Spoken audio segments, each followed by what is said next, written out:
Hey guys, what's up? Nate here from Protoculture and Shadow Chronicles, back again with another Sonic Academy tutorial for you guys. This time we're looking at how to use the brand new BX console, Focusrite SC from Plugin Alliance. It's the fourth console plugin that they've done, following on from the SSL, E and G channels, as well as the Neve.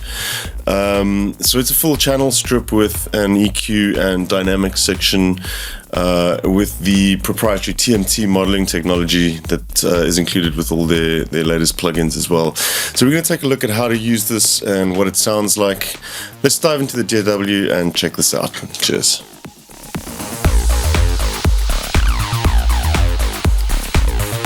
Right, so here we have it, the Focusrite SC BX console.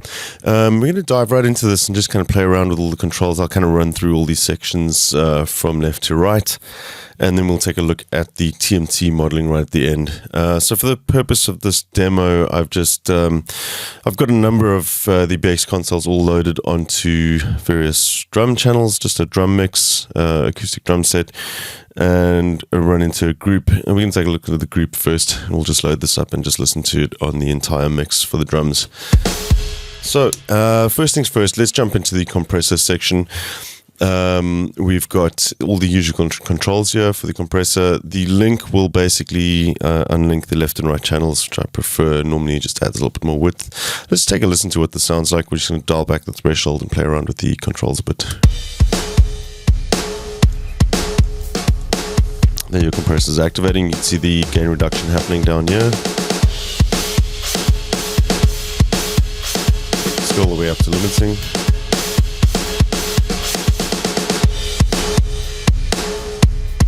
Fast attack. You can slow the attack right down. We have all those nice punchy transients. So there you have it, and then you have a mix style as well for the compressor, that you can blend dry and wet. You also have that master compressor in and out there to disable and enable it. So now just below the compressor, we've got a really cool little feature. This is a de-esser or expander. Essentially, it's a dynamic EQ. So when you're working with vocals, it's really handy to bring out those S's. You can hit listen to find those problem frequencies that you want to pull down, and once that triggers the threshold, it'll drop the volume for those. But what this is also really handy for is actually working in the opposite direction. If you use it as an expander, we can find maybe the kick in this drum loop, for example, if we want to bring that out a little bit more. Let's sweep down to... So there's a bit of punch there. Say now we want to actually bring that punch out a little bit more. We can turn the listen off now and actually turn the expansion on and boost the kick only when the kick is playing. So listen to this.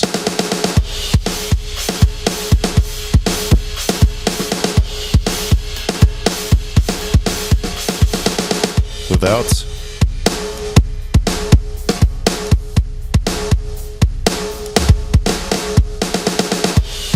So there you have it, really nice little feature, expander and de-esser that you can tie into the compressor section there as well. Then we move on to the gate section. Again, same story, you can link left and right, and you have your gate in and out. You can disable it if you want. Take a listen to what the gate does. In actual fact, let's just listen to the gate on, let's say, the kick channel, for example.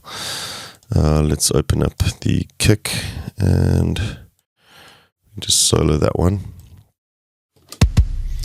So let's say we want to get rid of some of that room sound on the kick. We can just dial it in on the gate. We'll turn the threshold down. And let's enable the fast attack. That'll keep the click on the kick.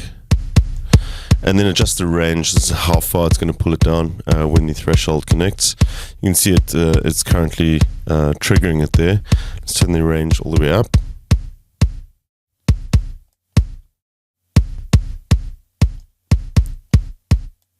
And then you have all the sort of room noise removed from the kick using the gate function.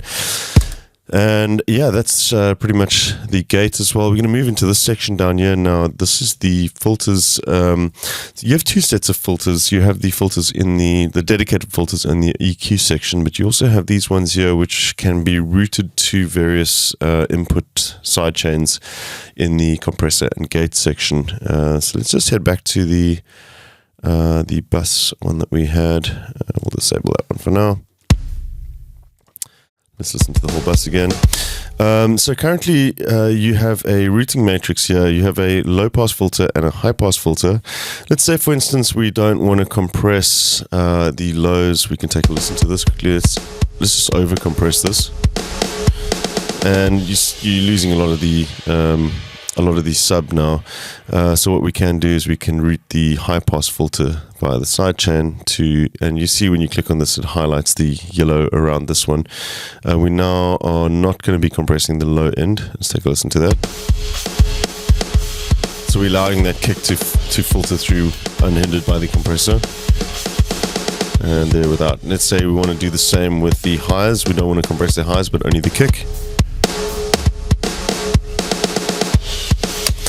And that's how the sidechain filters are working. But now what we can do as well is we can route them freely between the gate or the compressor, and then also use them as individual filters as well.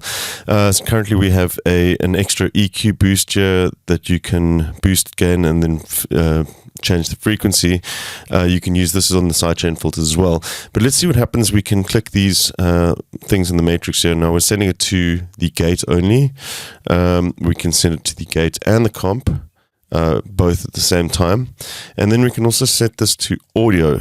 So when this little center knob lights up like that, they are all active as audio filters. Now let's take a listen to that. Let's just back off on this compressor again. So that we have a low pass filter, high pass filter,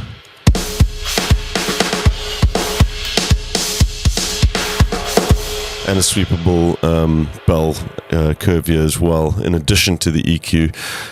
This one's currently set to multiples of multiplied by 10. If you want to get all the way down to 60, you can just disable that. So 60 to 600, and then from 600 to 6,000 with the multiplier on. So that's really handy to have this in addition to the EQ as well. We'll come over to the EQ now, and we've got filters on this side as well. Let's just set these to off now. We've got our low pass and high pass filters. These ones have a ×3 multiplier or divisor, so you can get a little bit lower down. Likewise, get a little bit higher up with those. And then you can also disable these there. And then the EQ, this should be fairly self-explanatory. You've got your high shelving and your low shelving on this side. You want to add a bit of bass or a bit of treble, and you can set the frequencies for them there.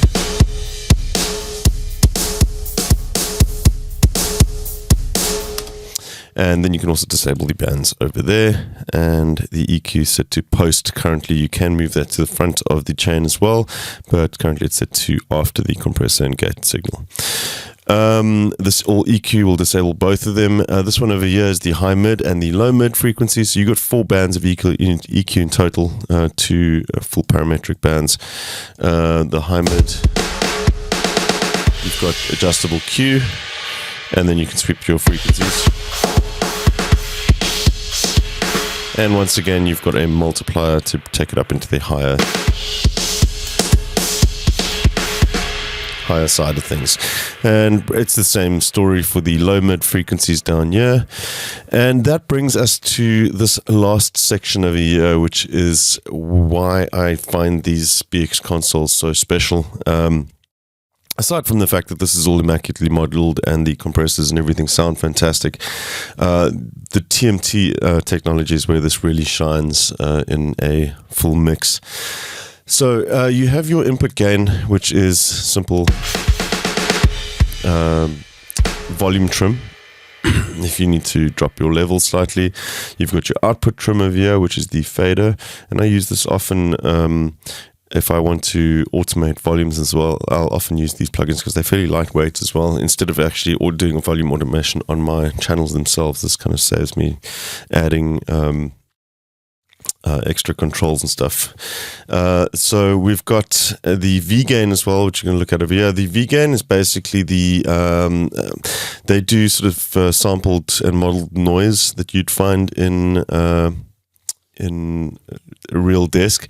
If we do the V-gain all, so these plugins are actually essentially aware of each other.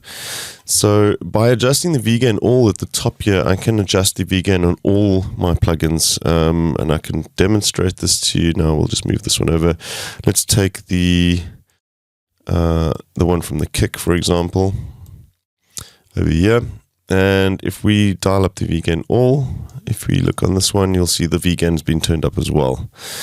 Just be careful with the V-gain. Once you have a ton of these things running all at the same time, they do tend to produce quite a bit of noise. So you may want to turn that off. It does add a bit of noise to the whole mix, just to emulate that sort of analog desk feel. You also have the THD all next to that as well. You have the THD controls over here, which is the total harmonic distortion.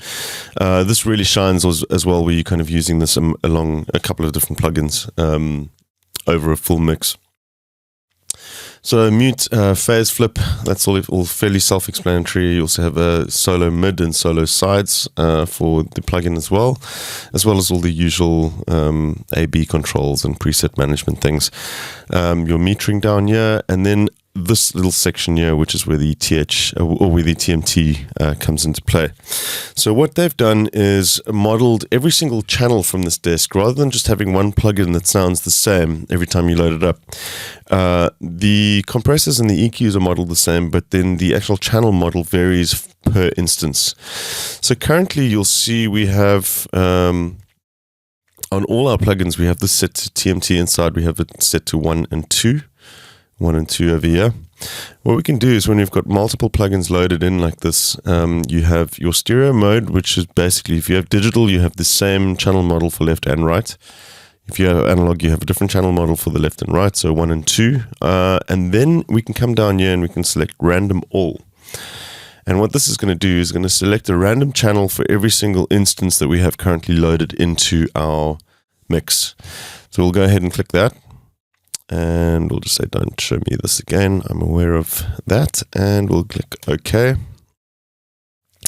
And now if we go in and look at our various plugins, we've got 62 and 63 selected there. We've got 15 and 16 selected there. And so on and so on. You'll see each one has got its own individual assignments for each channel. And what this does is it creates subtle differences between each channel. So no plugin is going to sound exactly the same, and it really kind of adds to the life. It adds a lot of width and adds a real sort of analog, a real feel to your mixdowns as well, especially when you have a number of them in various different channels and stuff, and then hit that random all button, and you kind of get this real nice, wide, varied sound in your mix. It's subtle, but definitely makes a massive difference. So that basically covers the workings of this. Fantastic plugins, these. Go check them out. And there's a bunch of different flavors that you can choose from as well. They have the SSL, E, and G channels that they've modeled already, as well as the BX Console N, which is a Neve console. It's lacking some of the features from the newer ones with the V-gain all and THD all. You can't actually control all of them at the same time. But the SSL plugins, for sure, you can do this. And let's actually just quickly the THD as well. Just take a listen to this with the THD all function being used. So this is with 0. And you can really kind of hear that, like, different distortion coming from every single channel there. Just really adds nice bite and a bit of warmth to the whole mix as well. So yeah, go check these plugins out. They're a fantastic addition to anybody's collection and super handy. This is actually my favorite of the bunch. I've got the SSL, both of them, as well as the Neve ones, and I'm really, really keen on this Focusrite one. It seems to be the one that I'm using the most at the moment.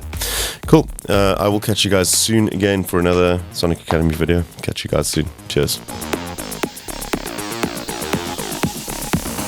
Thanks everybody for watching, commenting and indeed liking. We really do appreciate all the support we get here on our Sonic Academy YouTube channel. So if you found this video super useful, please, we'd love you to hit the subscribe button. We update the YouTube channel every week with new content, and if you want to watch some more relevant content, just click on the videos beside me.